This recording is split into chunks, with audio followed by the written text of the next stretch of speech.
What's good, everybody? Welcome back to Court Vision. Today's video, I'm going to be talking about the upcoming playoff series between the Denver Nuggets and the Clippers. It's finally time for some playoff basketball. I'm really excited. This probably will be a pretty good series, so let's get into it. First things, I'm going to talk about some of the stuff I saw in some of their previous matchups. First off, the record in the season series is 2-2. But I will say the two Clippers wins were pretty close. One 4-point win, one 5-point win. Another thing to consider is Kawhi didn't play in any of those four games. In terms of the matchups, we'll probably be seeing for Denver defensively, Christian Brown probably going to be on Norman Powell, Jamal Murray on Chris Dunn. Those are pretty self-explanatory. Jokic, I think, will definitely be on Zubats because Aaron Gordon obviously has to, play on a wing. I don't think you want Jokic playing off a wing, but I could see Jokic maybe helping off of Chris Dunn, something like that. But then it'll probably be Michael Porter Jr. on Harden, and then Aaron Gordon on Kawhi. In the matchup they played before, they actually had MPJ on Nick Batum was starting in one of those games, and then they had Aaron Gordon on James Harden. But I think probably Aaron Gordon on Kawhi will be the matchup they go with. And then for the Clippers defensively, a lot of those will be just the reverse. Norman Powell on Christian Brown, Chris Dunn on Jamal Murray, Zoo on Joker, and then I think Harden probably on MPJ, and then Kawhi on Aaron Gordon. Even though Harden was on Aaron Gordon in some of those other games, I definitely think Kawhi is a better matchup, just a little more size, a little more power against a bigger guy in Aaron Gordon. Something that stuck out to me was how inefficient Harden was. I mean, he's not been very efficient at all this season in total, but in those four matchups, he only shot 47.7 effective field goal percentage, and he had like 13 free throws in two of those games, so that's a little inflated. And then from the field, he was shooting 39.4%. Obviously, part of that is just no Kawhi. So Harden has to take on a little more usage, take some more bad shots. So we'll see how his efficiency looks going forward. Another thing that definitely needs to be talked about is how well the Clippers have defended Jokic this season. They've probably done it better than any other team. The scheme that I saw in some of these past games was Zubats was just defending Joker straight up. One-on-one, they weren't really sending crazy doubles. And then they other defenders around him were focusing on taking away the passing lanes, getting between Jokic and his teammates, trying to prevent him from finding cutters or whatever. And they did a really good job of limiting his playmaking, right? Jokic is averaging like 11 assists, 10 assists, something like that on the season, but versus the Clippers in the season series, he's only averaging 5.7 assists per game, so almost half the Clippers have managed to take away in terms of assists per game. And then they also forced him to turn the ball over 5 times a game, which his average is 3.3 a game on the season. So they're doing a really good job preventing him from being a playmaker, even if he's still probably getting some of his buckets. Another thing to consider was Harden was really ISOing a lot versus the Nuggets guards. If he got the matchup on Christian Brown, if he got the matchup on Jamal Murray, Russ off the bench, he was taking that ISO and getting to work, which there will probably be a little less of that with Kawhi because just Kawhi's going to get more touches, more of those ISOs. But Harden will definitely want to attack. He has a little bit of a size advantage. And for him, a guard like Jamal Murray is kind of barbecue chicken. And then in terms of pick and roll coverage, the Nuggets actually were jumping the screens. They weren't, having Jokic play in the drop super often. To defend the roll man, they were bringing over Aaron Gordon or Michael Porter Jr. over to help at the rim, but Zoo was still kind of getting his in those situations. But it's not much better when Jokic did drop. In the couple times that I saw that he did, the ball handler just either got the floater or finished the rim around Jokic or found the roll man for the dunk. So a couple of the things that I'm watching for the Nuggets, some of their strengths, some of the narratives surrounding them, some of the questions that I have about this team is their offense, especially in the Clippers games that I was watching, really, really predicated. A lot of it comes from Joker pushing the ball ahead, or Christian Brown, Jamal Murray pushing the ball off of live rebounds. On the season, the Nuggets are the second highest transition frequency team. 16.5% of their possessions are attacks in transition, and then they're getting over 20 transition points per game, which is the highest in the league.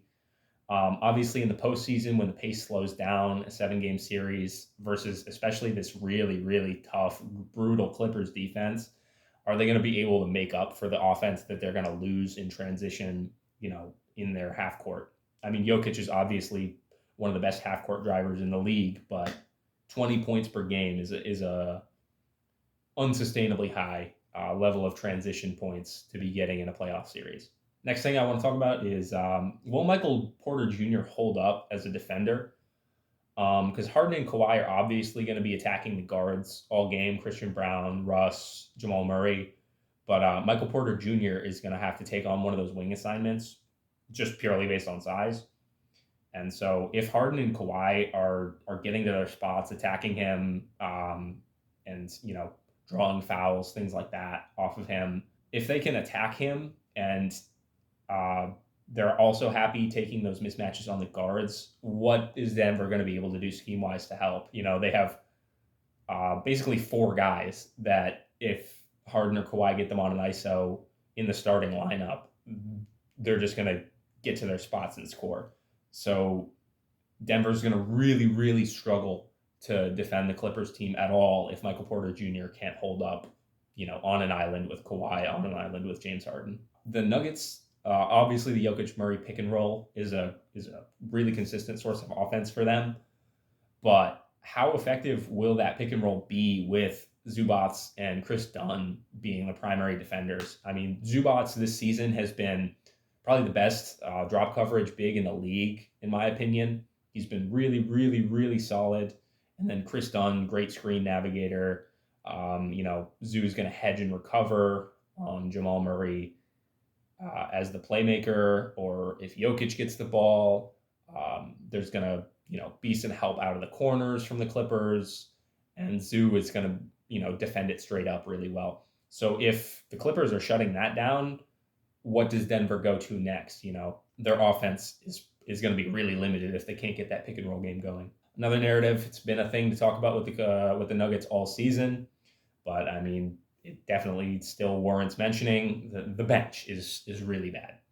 They're averaging 26.1 points per game from the bench, which is in the bottom 10 in the league. With Jokic off the floor, the team has a negative 9.8 net rating. It's bad. We've all seen, Jokic's on-off numbers.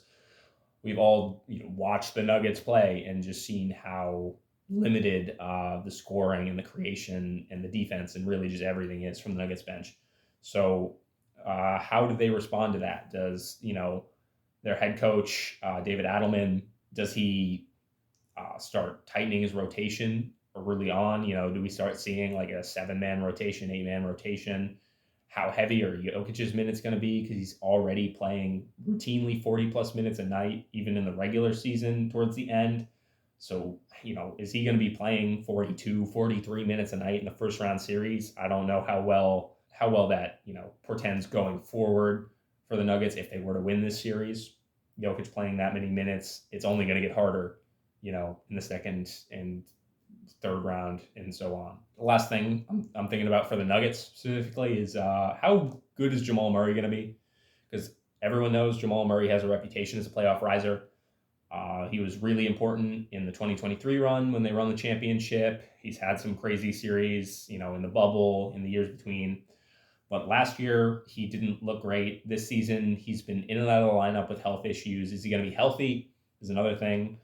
But he's just been really inconsistent, had some really poor showings. But in the past couple weeks, he's had some really good games as well. So his form is really in question for me. And I think if the Nuggets are going to have any chance of winning the series, he's going to really need to be in good form. And then some things that I have written down for the Clippers here is the first thing is all about Chris Dunn and his shooting. Obviously, he's been starting for the Clippers all season, and they want to probably keep doing that in a playoff series because he's really good defender. One of the best guard defenders in the league, great screen navigator, stuff like that. And he's defended Jamal Murray well in these matchups in the past throughout the season. But the Nuggets are probably going to be willing to, let him shoot, help off of him. If he makes it, he makes it, right? He's shooting 33.5% on the season, but notably since February 6th, since the trade deadline, he's shooting 39.1% on about 3.5 attempts per game. So not crazy high volume, but 39.1% is really good. So if he can keep that up, that'll be huge. And then if he does shoot poorly, do the Clippers just start Derrick Jones Jr.? I was actually put onto this kind of narrative by a Clippers Instagram account. I forget the specific account, but shout out to whoever that was. So the starting lineup with Chris Dunn has an offensive rating of 118.2 and a defensive rating of 108.8. Both really good numbers. Net rating 9.4. When they start Derrick Jones Jr. in place of Chris Dunn, the offensive rating is 125. This is with Kawhi, obviously. Offensive rating of 125 and the defensive rating of 102.9. That's a net rating of 22.1, which makes it one of the best lineups in the league, period. And that's not exactly on a super small sample size. Both of those lineups have over 450 possessions. So if Derrick Jones Jr. starts, what do the Nuggets do about that defensively? Do they have MPJ on him and then put a guard on Harden? Or what are they going to do? Put a guard on Derrick Jones? I feel like that really opens him up as like a lob threat and a tool off of the pick and roll from Harden. And then Zubac is really going to eat in this series. That's the last thing I want to talk about. Are the Nuggets going to have to double him? Zoo's a pretty good playmaker off the short roll out of the post. So if the Nuggets are doubling him, he'll probably find the right read. So what does it open up? If Zoo is just getting his off without any resistance from Jokic, how are they going to do that? Are they going to end up putting Aaron Gordon on him, but that means Jokic has to guard someone else? A lot of things to consider, a lot of questions in this series, but should be a good one. And then finally, my prediction, all in all, just to summarize, I don't really think the Nuggets have good answers defensively for the Clippers, and then the Clippers defensively match up really well into the Nuggets. I think Denver's going to struggle to find offense, and then the Clippers are going to really lock them up, or the Clippers are going to do well on their own offensive end as well. And then Zubac, like I said before, defends Jokic better than anyone, and the Clippers have done a really good job scheming around him. And the second thing is the Clippers bench is just way, way better than Denver's bench. I think the Clippers bench minutes with either just Harden out there, just Kawhi out there, or whatever, the non-Jokic minutes are going to be really bad for Denver in this series. So my final prediction, Clippers in 6. Jokic is the best player in the world. I got to give him some credit. He's going to win them 2 games by himself, probably. And, maybe if Jamal Murray can have some moments, it can go 7, and maybe the Nuggets have a chance of winning. But I just think the Clippers are a deeper team. They defend Jokic really well. I don't see really a way that the Nuggets can win this series without some crazy, crazy heroics from Jamal and Jokic. All right, thanks for watching, everybody. I'm going to be doing some more videos about some of these playoff series as I have the time to watch the film.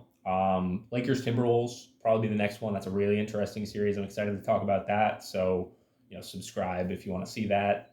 Like the video. Comment how many games you think it's going to, who you think is going to win the series. Thanks for watching, and I'll see you guys in the next one.